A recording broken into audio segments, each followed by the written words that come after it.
quilting where you may have struggled, since sometimes the term quilt brings up a different image than what we see here on the walls. Would you like to speak a little bit on just how you being in your own kind of area in quilting and how you grew to get there? Yes, thank you, Eze. That was a nice prompt.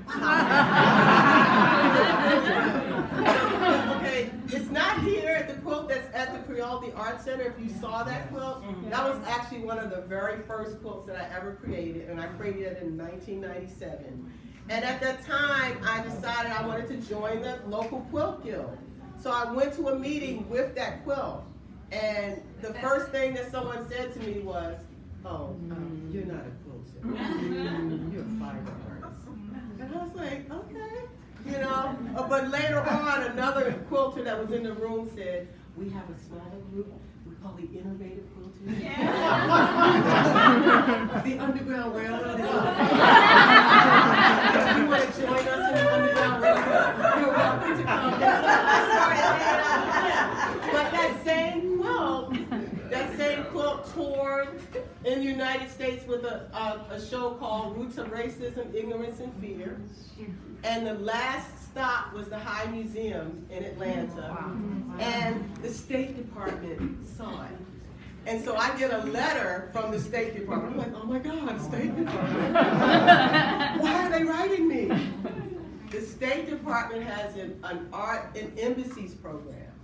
And they picked up that exhibit, and that quilt traveled to Islamabad, Pakistan, and lived in the home of the U.S. Embassy in Islamabad, Pakistan for about 4 years. Wow. The quilt that was, oh, you're not a quilter. But that, you know, even though, like I talked about my struggles, you know, because quilting, the idea is like it's a whole bunch of squares put together, so octagons, and you got to measure everything. That was like really restricting for me as a person who didn't really need a pattern, so to speak. Like some of my pieces are made from photographs. Like that's a photograph. This started originally as a photograph. But I hesitated to submit my quilts to be judged in a quilt show because of that. For years, until this year. In the beginning of this year, I submitted Spirit on the Cloth, and she won an honorable mention. So I was like, I was finally free because I would vend at quilt shows because I sell African fabric. You know, I sell African fabric and my artwork as well. And they would say, "You're a quilter. Do you have anything in the show?" And I go, "Oh no." I would make up excuses, you know, because I was like, I was judged from the very first time that I tried to step into the quilt world. I was judged as not being good enough, or not, you know, you're not one of us, you know, and that it affected me. So I didn't want to put my work out there in a situation to be judged, and I felt unfairly. And even at that show, and I love it was the Broward Quilt Show. I love those ladies. While I'm outside, okay, the night before the show opened, they had a reception for all the winners. And so me and Lio, we were there. We were out munching and stuff. And there's this guy, big guy, he comes over to me and says, "What are you doing here?" And I'm like, okay, excuse me. I said, "I'm at the reception." He said, "Black people don't quilt." We don't swim either, but you know. You know what?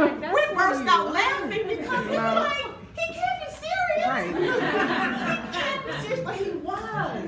Because in his world, in his mind, in the circle that he traveled in his life, he didn't see any black people. And I said, "Have you ever heard of Harry Powers?" Harry Powers is in the Smithsonian. She is credited as being the first quilter to create stories. She story quilts mama. And she was an enslaved person. She couldn't read or write. She put her stories on quilts. She cut out her Bible stories and the news stories and constellations. You ain't never heard of Bisa Butler? Oh my gosh, she is setting the quilt world on fire right now. B-I-S-A, but thank you. he was adamant. Now he had quilts in the show. He had about 3 or 4 quilts, and they were very nice. He had won, I think he won first They or were second cute. place. But he was like, you know, he said, black people don't quilt. I said, well, I actually won something, you know. But that's the struggle that we have, you know, when we have to face being challenged about being good enough in a whole lot of fields, and art is also still one of them in certain areas. Did I do good? My question